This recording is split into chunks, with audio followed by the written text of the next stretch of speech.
It's Wednesday, June 26th, and the other day China returned from the moon, and they were the 11th nation to reach the proximity of the moon. Not all of the nations actually landed on the moon, so China has joined a selective group of countries or some combination of countries that have gone up into the moon's atmosphere. But China has done something that no other nation has done to this point. They have gone to the far side of the moon, and they have returned with what I will call many treasures from that part of the moon, because no one's been there. Who knows what they collected? Who knows what they came back with? But China is determined now to join the United States and Japan and India and other nations that have explored outer space. And I think that that's a really good idea. And maybe this type of activity will increase the possibility of world peace and the possibility of a unification of a civilization that can get away from antagonistic actions against one another. So that may be a pipe dream, but it's worth thinking about. Wouldn't all of us be better off if there was total peace in the universe? So I look at the Chinese accomplishment as an example to other countries that are not so-called democratic nations, and hope that this would inspire some type of activity that would lead to peace in the world. Getting back to the Chinese adventure, China's Chang'e 6 lunar probe returned to Earth on Tuesday, and it was bringing back the first ever samples from the far side of the moon. And this probe is on its way to Beijing, where the cabin will be opened and the sample container will be removed. This container contains soil collected from South Pole Aitken Basin, a massive crater in the lunar hemisphere that continues to face away from Earth. It never turns Earth.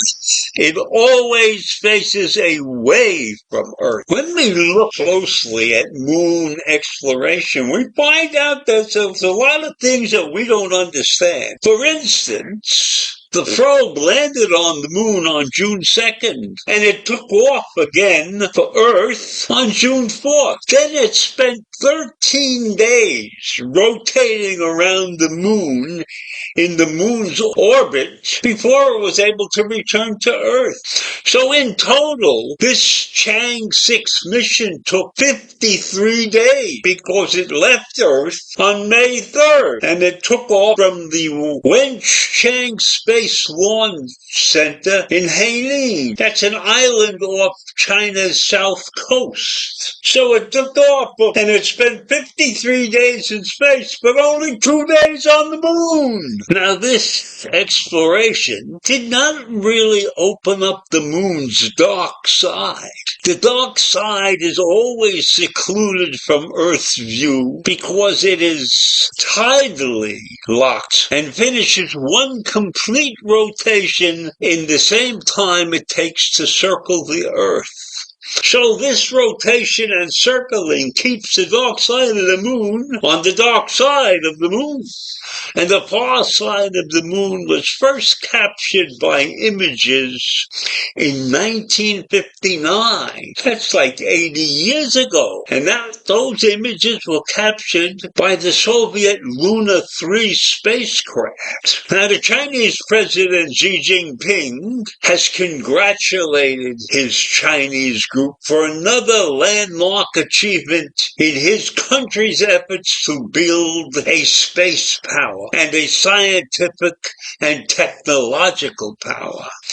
Now, that information is based upon the Google translation of the leader's message.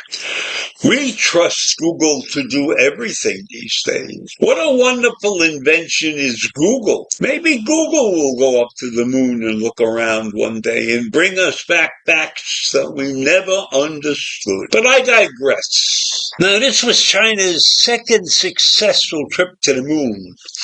They had a trip on 2020 that first unfurled the Chinese national flag on the moon. And it collected something like 2 kilograms of lunar dirt, I will call it dirt. And that turned China into just the third country after the US and the Soviet Union to achieve lunar sampling. But it's not known what it successfully brought back. China is very secretive about what goes on in its country. They don't make any broadcast announcements and things like that. But China's ambitions expanded, and now they intend to try to get back to the moon by 2030. And their national space programs have long served as an inspiration of sorts. We must recognize that national space programs have long served as symbols of international prestige.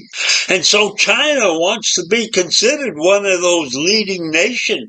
And they are looking to increase their prestige in the world. And so in this race to be among a space leader, there's really only 3 countries in that race. That's the US and now China and the Soviet Union. But I don't think the Soviet Union is a factor anymore because of the way that Putin is destroying that country. So in any event, this race in space is probably boiled down to China versus the US. And space programs tend to generate substantial public interest, and they are expensive too.